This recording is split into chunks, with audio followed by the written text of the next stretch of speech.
It is just a beyond a huge honor today to be podcast interviewing a dental implant legend, Dr. Gerald Niznick, the founder and president of Corvette Bioengineering and Paragon Dental Implant Company back in 1982 to 2001, which he sold to Zimmer Dental. The screw vent internal hex implant that he invented in 1986 is still the backbone of Zimmer's dental implant system 25 years later.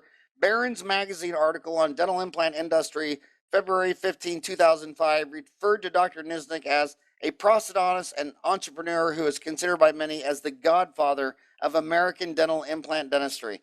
He started designing and manufacturing a new line of products in 2004 that were launched in October 2006 through Implant Direct International. In just 4 years, Implant Direct had a significant global presence in the implant industry with 300 employees, sales offices in the United States, Canada, Switzerland, and Israel, and with distributors in over 30 countries. Dr. Niznick's product and marketing strategy of selling high-quality, innovative products with all-in-one packaging at about a third the price of major implant companies captured about 4% of the global marketing, doubling the sales volume that Corvette Paragon achieved after 20 years.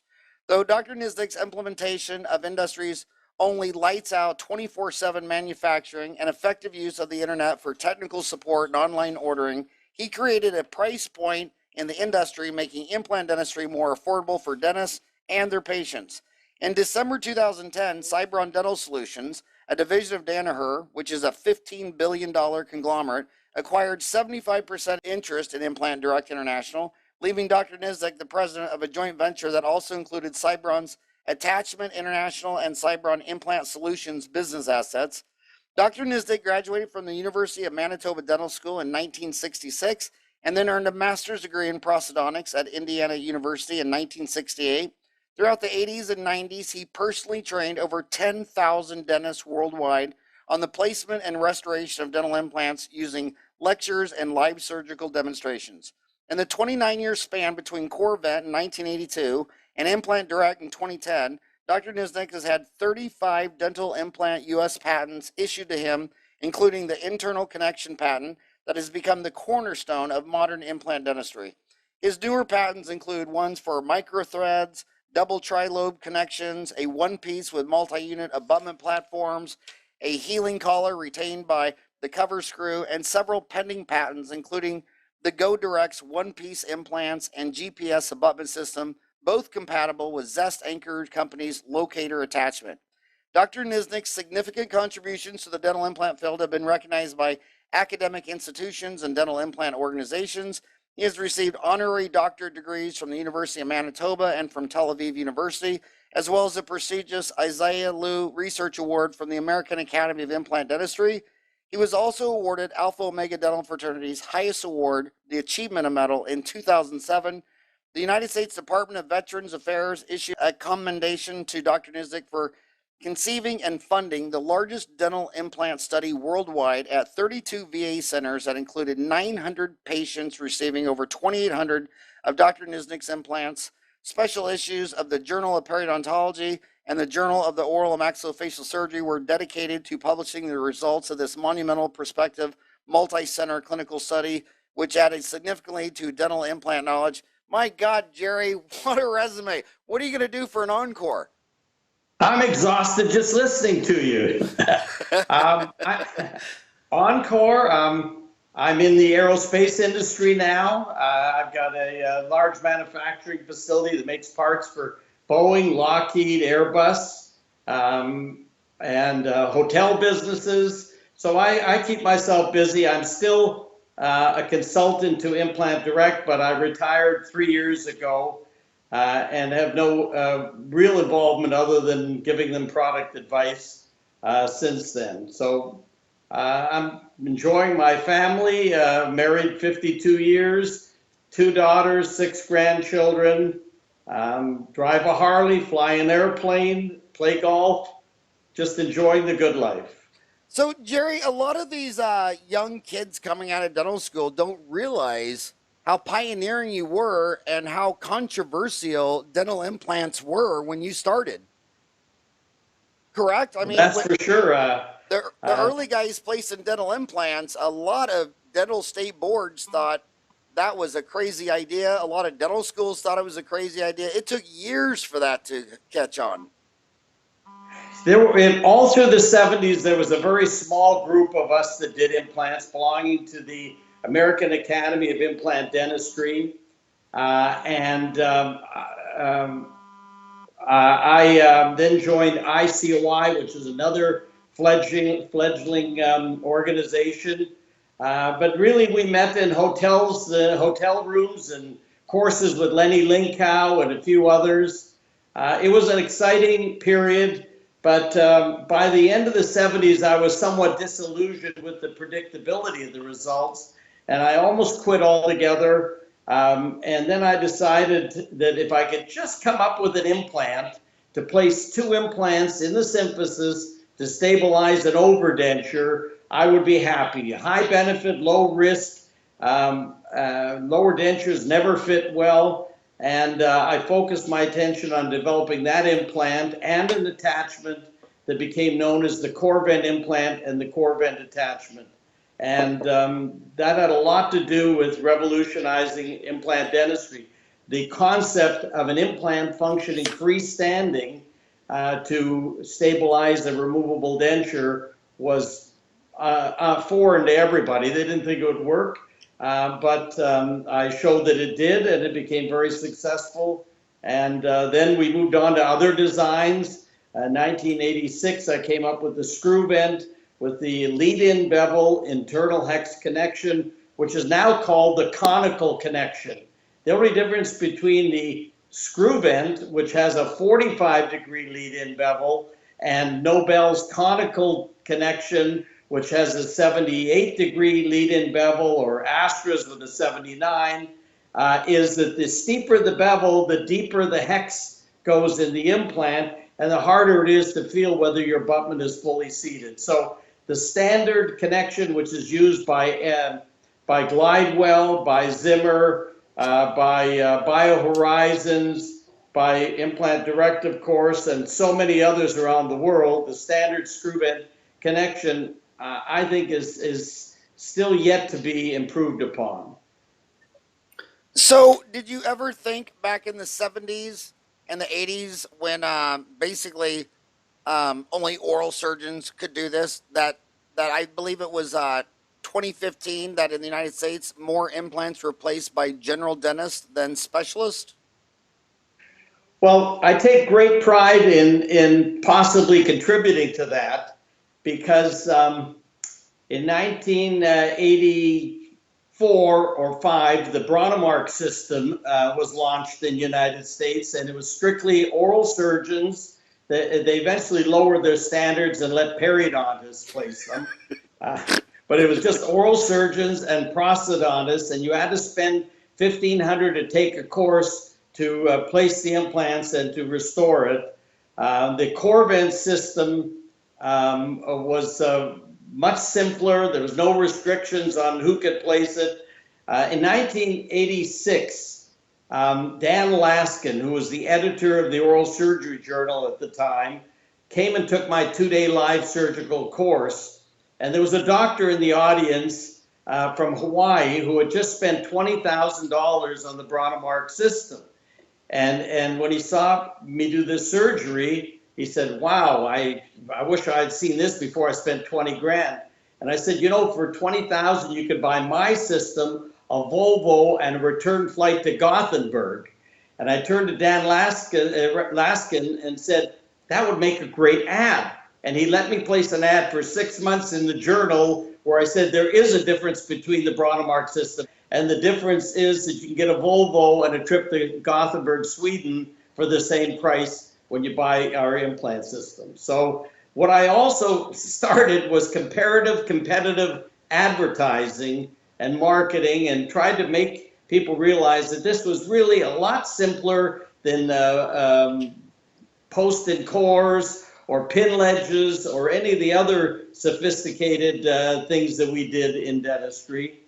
When I gave lectures, which I did all over the world, I remember one lecture I gave in New York in 1985. I had 200 registered and 150 walk-ins. Same thing happened in Hartford. When I would lecture, I wanted to make dentists feel comfortable that they could do it, general dentists. And I had plenty of surgeons that started with us and didn't want to get involved with the Bronnemark system at the time, the expense and whatnot. And I used to say to dentists, look, if you could drill a round hole with a drill that only cuts a round hole and screw in a self-tapping implant, you can place an implant. And if you screw up, move over, drill another hole, and now you're experienced. And I called that on-the-jaw training. And we would give 2-day courses, 1 day on surgery, 1 day on prosthetics, where I would lecture, they'd place implants in plastic jaws. And let me tell you, some of the dentists left there and went on to build very successful implant practices, and some dentists just never had it. And no matter how many days of training, it would have been difficult for them. When I first saw you lecture in 1987, and right out of the gate, I was sitting in the front row and I was listening, and I could just tell you were so passionate about every single detail. I mean, no matter what question anybody asked, you could tell you had thought about it for 100 hours. I mean, there was nothing ever asked to you, and anytime I saw you lecture where you thought, well, I don't know, let me think about that. I mean, you just, my God, you could have gave a separate 1 hour lecture on every question asked. You were so passionate about it. I had one question that if you'll pardon my French, I'll give you the answer. I had one dentist, at the time, Bronnemark believed you had to bury the implants. So therefore, you could, and wait 3 months for them to heal. But if you were to extract the tooth and place an implant, you couldn't bury it. You couldn't bring the tissue over it. So I had one Bronnemark surgeon was aghast with the fact that I was taking out teeth and putting in implants right away. And he says, why don't you wait, and wait for everything to heal? So I said to him, well, look, if I were going to cut off your balls, would you want them cut off one at a time or both together? And that is awesome.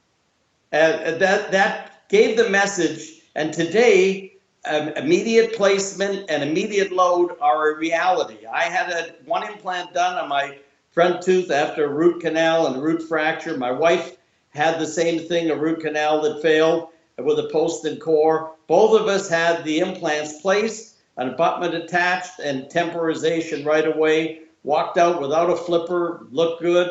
And the secret to be able to achieve that has a lot to do with the design of the implant and the surgical protocol. So my direction was always how to increase success in soft bone as well as hard bone. I wrote an article that was published in the Canadian Dental Journal called Increasing Success in Soft Bone. And the trick was what I did with the screw vent. I made it tapered, but I didn't put it in with a tapered drill. Now, Nobel sells the replace implant that has a tapered drill. When you have a tapered drill for a tapered implant, you need a different length drill for every implant, and you're not really adding to the stability of the implant. So I found that if I varied the surgical protocol with straight drills to put in tapered implants, I could titrate the amount of compression that I put on the bone to achieve high initial stability in soft bone and therefore allow immediate loading even in soft bone. That's a big controversy today. A lot of people are wondering, should you surgical guide or should you not surgical guide? Well, I think it depends on the case. I think August tries to do it with most every implant. That's what he feels comfortable with, and he's very involved with a company that allows you to mill these guides right in the office. I took him for lunch once, and I said, August, if you're going to teach for me, you've got to go old school. You can't scare everybody away that they need image-guided surgery to place an implant. My goodness, if it's a single lower molar, you can't go back of the second molar, you can't go forward to the first bicuspid, and you split the buccolingual width of the ridge, and that's where your implant goes. You place a pilot hole, put a guide pin in, take a periapical x-ray, you can see exactly where you are and how far you are from the mandibular canal, and you put the implant in. This has got to be done easy, economical. And every general dentist, when they take out a tooth, they should be thinking about an implant. You also said that the PA, you can see where the mandibular canal is. You've seen so many changes in implants. I mean, it started out with subperiosteals and Ramus frames and all over the board. But do you see the future trend of implants getting shorter and fatter so that you can be more safely away from the mandibular canal and potentially not have to do as many sinus lifts? No. We've got short, fat implants for those situations where you have very little height and a lot of width. A dentist needs a full selection of diameters and widths. The legacy implant system sold by Implant Direct has 7 diameters and 7 lengths of implants. So it's got a full range. I'm not a big fan of mini implants, although I do make several 3mm implants. But if you get much less than that, you end up with a tomato on a stick for the restoration. You end up with something that's weak. So you need to be able to do site preparation to accept an implant that can carry the load. Carl Misch was a big proponent of over-engineering his cases. He coined the expression all on 4, none on 3. And the Bronnemark system has promoted this all on 4.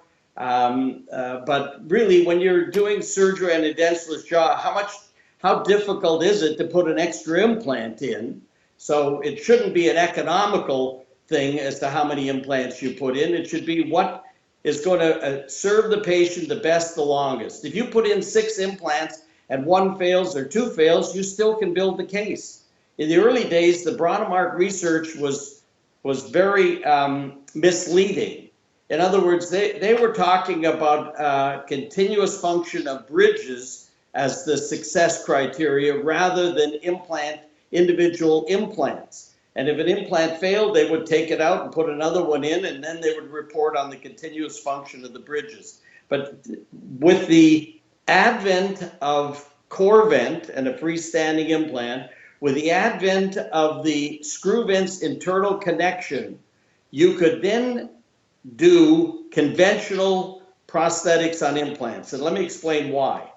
When you're going to attach an abutment to an implant and cement a restoration, which is my preference versus screw retained restorations, unless it's a full arch. So if you're going to cement a restoration, the last thing you want is the abutment to come loose.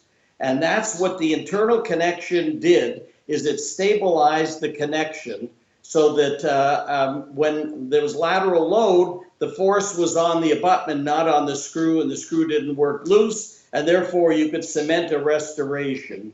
Now there's a controversy, cemented versus screw retained, and I'm a full believer in making implant dentistry like conventional dentistry if general dentists are going to economically incorporate this into their practices.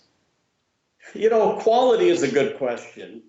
Companies that charge $400, $450 for an implant try and justify their price by claiming they have higher quality. But really today, all these implants are made on the same type of Japanese screw machines. Yeah, there are some Swiss machines, but they don't work as well. And the same machines that somebody's making an implant in Brazil on is being used by the Straumann and Nobel in Switzerland.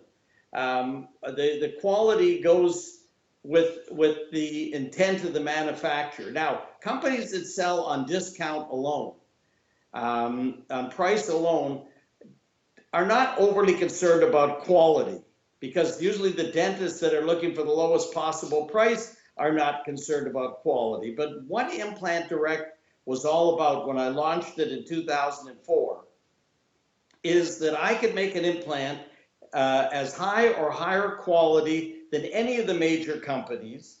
I could package it with all-in-one packaging so that you didn't have to buy all the ancillary components, a transfer, a healing collar, an abutment.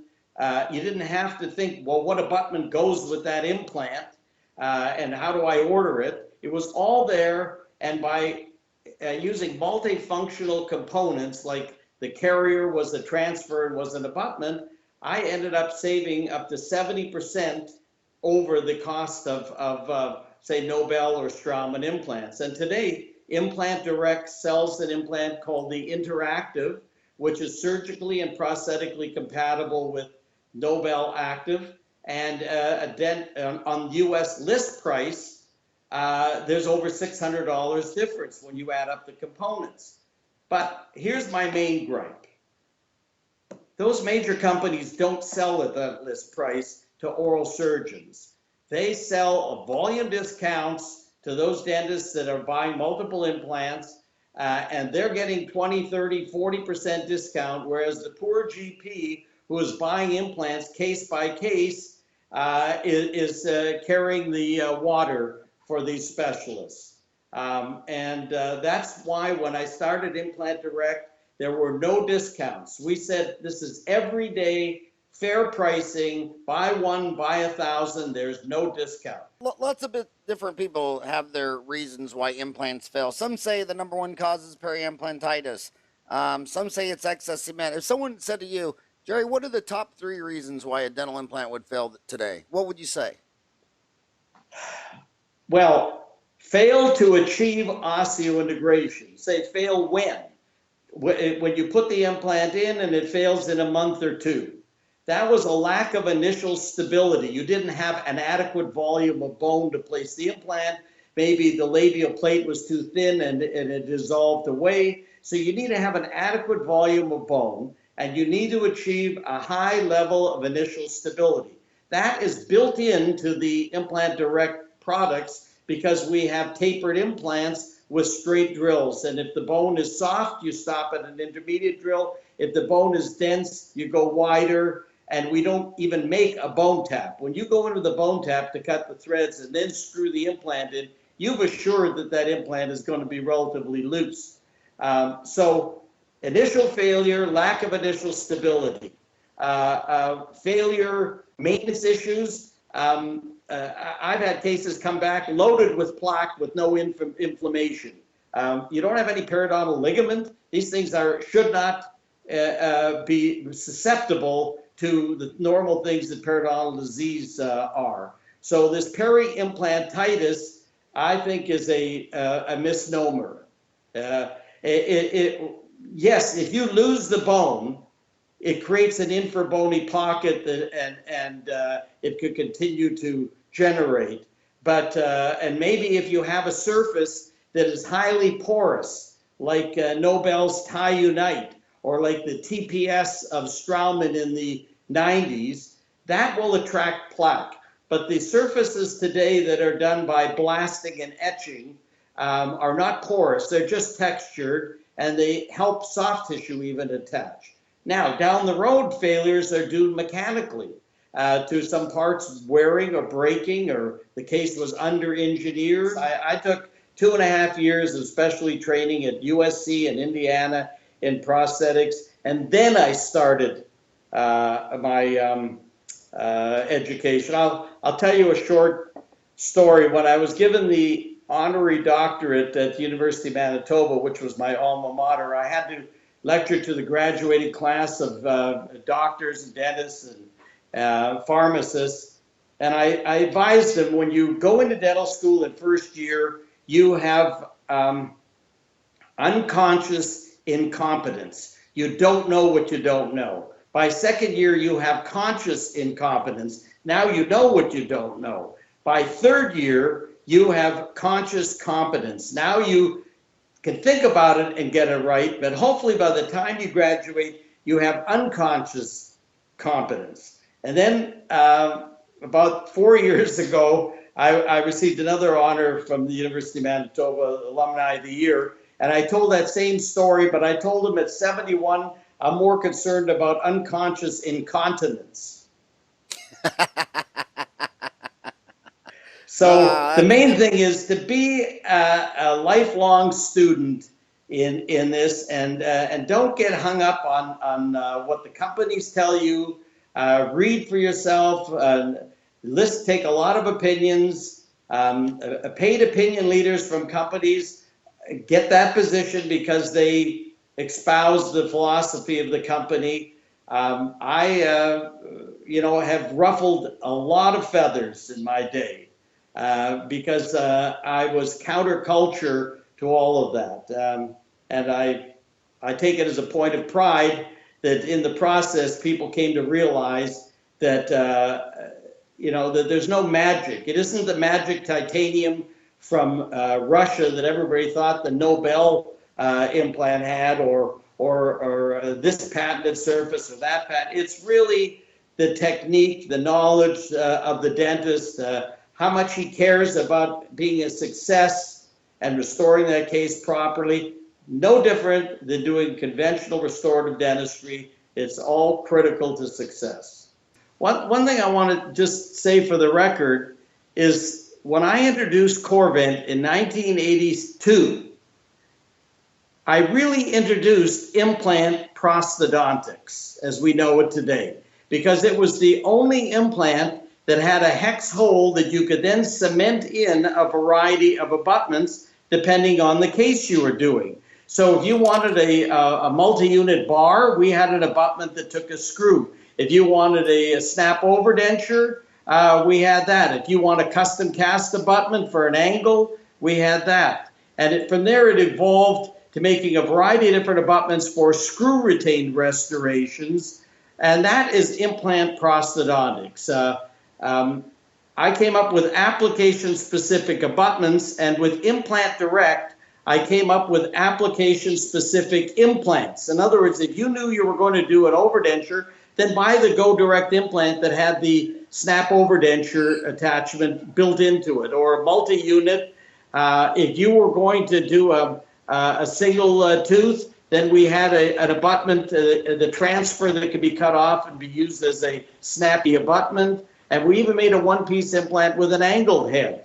The point is application specific. Now, we may think we've come a long ways in implants, but what I had in the screw vent in 1986 with a two-piece connection that stayed together, a screw implant with multiple threads, self-tapping, that's what we've got today. You can put bells and whistles on it. There's a marketing book called Unique Selling Proposition.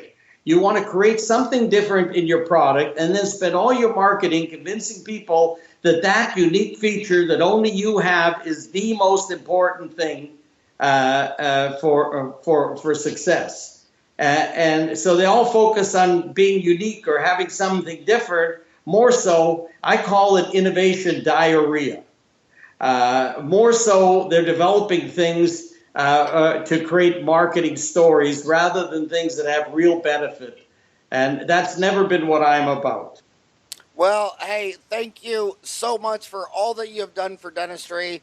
I mean, you are beyond amazing. I don't think I know anybody that has one patent, let alone 30 plus. And it's so sweet of you to come on and spend an hour today with my homies. Again, thank you for all that you've done for dentistry, and thank you so much for coming on my show. Thank you, because I've always been a big fan of what you're doing and very happy to connect with you this way.